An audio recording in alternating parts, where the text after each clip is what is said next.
नमस्कार, आप देख रहे हैं सिटी पोस्ट लाइव। मैं हूं सृष्टि राज। देश भर को हिला देने वाले 650 करोड़ रुपए के इनपुट टैक्स क्रेडिट यानी आईटीसी घोटाले में हर दिन चौंकाने वाले खुलासे हो रहे हैं।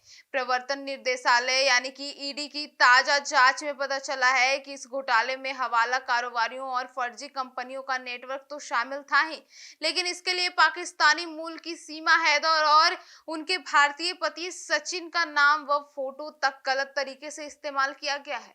जांच में सामने आया है कि बिहार के दरभंगा जिले में दो भाई आशुतोष झा और विपिन झा, जो पेशे से चार्टर अकाउंटेंट है, इस पूरे फर्जीवाड़े के बड़े चेहरे भी हैं।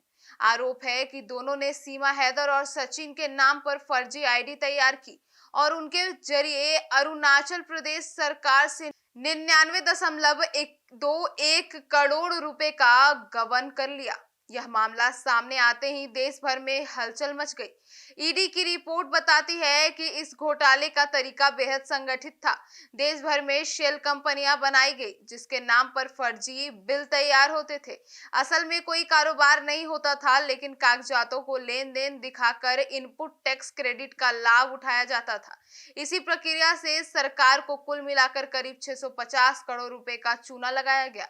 एजेंसी की संदेह है कि इस रकम का इस्तेमाल हवाला कारोबार और दूर अवैध कामों में भी हुआ होगा। ये दोनों भाई इससे पहले भी विवादों में रह चुके हैं। साल 2024 में अरुणाचल प्रदेश पुलिस ने इनसे करीब 100 करोड़ रुपए के आईटीसी घोटाले में गिरफ्तार किया था। इसके बावजूद इन्होंने फिर से और बड़े स्तर पर जाल बिछाकर करोड़ों की ठगी कर डाली। आपको बता दें, आज सुबह तड़के ईडी ने दिल्ली, हरियाणा, तमिलनाडु, तेलंगाना और अरुणाचल प्रदेश में एक साथ बड़े पैमाने पर तलाशी अभियान चलाया। सुबह 5 बजे से शुरू हुई इस कार्रवाई में कई महत्वपूर्ण दस्तावेज और डिजिटल सबूत बरामद किए गए।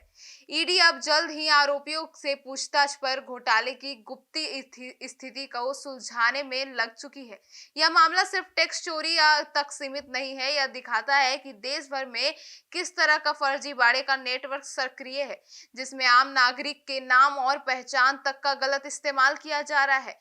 बिहार से लेकर दिल्ली और दक्षिण भारत तक फैले इस जाल ने टैक्स चोरी और हवाला कारोबार पर सरकार की नकेल कसने की क्षमता पर गंभीर सवाल खड़े कर दिए हैं। यह घोटाला न सिर्फ सरकारी खजाने को नुकसान पहुंचाने वाला है, बल्कि यह भी बताता है कि किस तरह संगठित गिरोह तकनीकी खामियों का फायदा उठाकर बड़े पैमाने पर भ्रष्टाचार को अंजाम दे सकता है। ऐसे में जरूरत है तो केवल सतर्क और सावधान रहने की, और इस तरीके की गतिविधियों का जैसे ही आपको पता चले या थोड़ी सी भी शक हो, आशंका लगे, आप तुरंत अपने नजदीकी थाने में जाकर इसकी शिकायत दर्ज कराएं। तो फिलहाल इस खबर में इतना ही। आगे की खबरों के लिए जुड़े रहिए हमारे साथ और देखते रहिए सिटी पोस्ट लाइव। अब तक के लिए धन्यवाद।